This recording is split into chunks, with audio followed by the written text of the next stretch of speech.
Hi, everyone. It's wonderful to be here. Thank you so much for this opportunity. My name is Aparna Bhaduri. I'm an assistant professor at UCLA in the Department of Biological Chemistry, and I'm excited to talk to you about some of the work that we've been doing to look at arealization of the developing human cortex. And this has been work that has happened both through the use of single-cell RNA sequencing technologies and also, very excitingly, using some spatial approaches to see how different gene candidates of interest are located in spatio-temporal dynamics across the developing cortex. So as a little bit of background, the early events of areal specification begin when there are morphogens that are distributed in a gradient fashion across the brain. And the diagram shown here is representative of the mouse, but many of these same cascades are the same in the human as well. Many of these signaling molecules, especially FGF8, but also Wnt, BMPs, and sonic hedgehog gradient morphogens, are able to determine the initial events of areal specification. However, there are a lot of open questions about whether or not there are intrinsic mechanisms that dictate the entirety of areal specification that ultimately gives us the very defined and distinct functional areas that we observe in the adult cortex, or if there is an interplay between some of these intrinsic mechanisms and extrinsic mechanisms, such as the lamocortical input, that is able to specify these boundaries.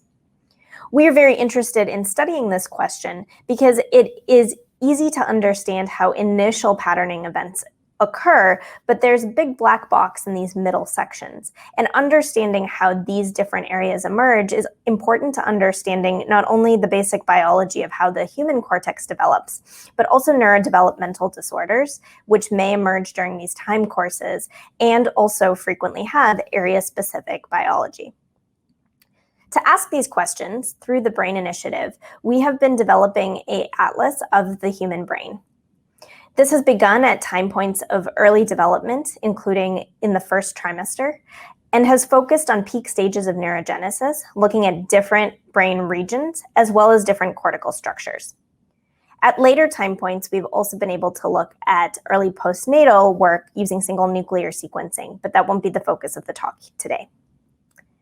For this study, we have collected nearly 1 million cells across 10 different brain structures, and within the cortex, focusing on 6 different cortical regions. If we look at this UMAP plot here, where each dot is an individual cell and represents the nearly 1 million cells that are in our data set, we can see that we are able to look at gene expression and identify the major cell populations we expect to find. During the peak stages of neurogenesis, these cell populations include neurons, marked by NeuroD6, intermediate progenitor cells, marked by EOMs, radial glia progenitors, which also serve as the neural stem cells of the developing human brain and, importantly, in the cortex, in this plot marked by HES1, dividing cells, which are a huge proportion of cells during these developmental time points, marked by Ki67, as well as glial populations, including astrocytes and oligodendrocytes. We also observe interneurons, microglia, and vascular cells, and we see that there is a distinction where many of these cell types are also enriched in different areas, suggesting that there's not only cell type signatures at these stages, but also regional signatures. This brain-wide regionalization is very expected, and we were happy to be able to generate this atlas. But we were most interested in focusing in on the neocortex and asking how the interplay of cell type and brain region intersects. In this study, we were able to collect 400,000 very high quality cells from the neocortex alone, ranging from gestational week 14 to 25. Again, we observed the major populations, including SOX2 positive radial glia progenitors, EOMs marking intermediate progenitor cells, excitatory and inhibitory neuronal populations, dividing cells, as well as HOPX marking outer radial glia cells, as well as glial markers of PDGFRA and aquaporin-4. When we hierarchically cluster the 138 clusters that were obtained from this analysis, we observe that cell type dictates the clustering. However, when we look at the distribution of the different areas that are represented in each of these clusters, we can see that there are a few clusters that are area enriched. However, the vast majority are mixed between different cortical areas, and we really wanted to explore how cell type and area were intersecting in our ability to understand the data. To explore this more closely, we created constellation plots, which are network-based approaches where we can look at the nearest neighbors of individual cells. In orange, we can see that the radioglia are tightly knit amongst each other, but that there is no intersection between prefrontal cortex and visual cortex, suggesting that even in these neural stem cells, there is a segregation between frontal and occipital identity.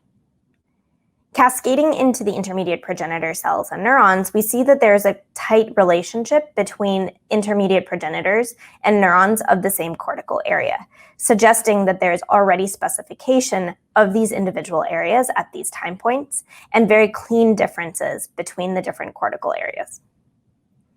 We wanted to explore how these different signatures were changing across cell types. And what we observed was that there were a large number of genes that were differentially expressed in radial glia, which is contrary to what we have seen before. But consistent with our prior observations, we did observe that the specificity of these differentially expressed genes was significantly higher in neuronal populations and also higher in intermediate progenitor cells than in the radial glia. When we look at the ways the signatures are changing, we see that they're highly dynamic, with radial glia sharing some of the genes that are PFC central, temporal, or V1 specific with intermediate progenitors and neurons, but also seeing a lot of changes in these gene signatures. We use these signatures to identify transcription factors that may be establishing the cascades frontally and occipitally that then give rise to the different poles of the cortex, as well as later refine to specify the intermediate regions. And these transcription factors are shown in the slide here, and more functional work is required to understand whether or not they are capable of establishing these area-specific identities. Because our atlas was able to identify a large number of area-specific signatures, we were excited to see how these changed across the cortex using a spatial validation approach. To do this, we used our clusters to identify genes that were specific to area-specific or area-enriched neuronal clusters. We then designed custom oligos for multiplexed single-molecule fish experiments. And using the Rebus Esper spatial omics platform, we're able to use automated pretreatment, cyclic hybridization, imaging, and data processing. This enabled us to identify clusters within each tissue section, but also to compare the expression across different tissue sections. This experiment was performed in a gestational week 20 sample with sampling from the prefrontal cortex, the somatosensory cortex, the temporal lobe, and the occipital cortex. When we look at a high-level overview of the data, we can see that there is strong enrichment of signal, both in the ventricular zone at the bottom of the central picture and in the cortical plate at the top. We also see that the ventricular zone is enriched for the orange and red signals, which are markers of progenitor identity, specifically marking the radial glia and intermediate progenitor cells in this validation experiment, and are more purple in the cortical plate, where we selected genes of interest that are either area enriched or are marking clusters that we have previously not detected. We sought to validate tissue sections, and by looking at the DAPI staining, we could see that there was dense nuclear staining in each of the 4 sections, both at the ventricular zone at the bottom of the pictures and at the top of the cortical plate, showing that this marked the same anatomical features that we expected to see. We used 3 genes, SOX2, BCL11B, and SATB2 as positive controls of progenitor and neuronal identity, respectively. Additionally, we have previously characterized that in the prefrontal cortex, there's co-expression of BCL11B and SATB2, while these genes become mutually exclusive in the occipital regions of the cortex. And indeed, we see this to be true in our validation, giving us confidence that our spatial transcriptomics is recapitulating known gradient patterns across the cortex. To visualize these individual genes, we used kernel density estimation plots, which give us an opportunity to look at the spaces in which spots are detected while not relying on the localization to an individual cell. This allows us to look at the co-expression of multiple genes, but not necessarily in the same cell. We looked at 3 selected gene panels of interest. The first, NEFL, NR4A2, and SERPIN-I1, were marking subplate cells, and we observed that their distribution was very similar to what was expected. These quantifications are shown in bar plots on the right and show the distribution of the subclusters they are marking, as well as the actual observed distribution as measured by intensity per spot across the spatial analysis. We looked at PPP1R1B, CBLN2, and CPLX3 as markers of frontal identity, and indeed found stronger enrichment in the frontal regions of the cortex with the spatial approach. Similarly, we found that LOH12CR12 and ZFP-L1 were occipitally enriched, although PALM-D, which was expected to be occipitally enriched, was not extremely so when doing the validation. We were able to use the segmentation approaches from the Rebus platform to also look at co-expression networks within an individual cell. And what we observed was that the networks became substantially more dense as we moved from the frontal to occipital cortex.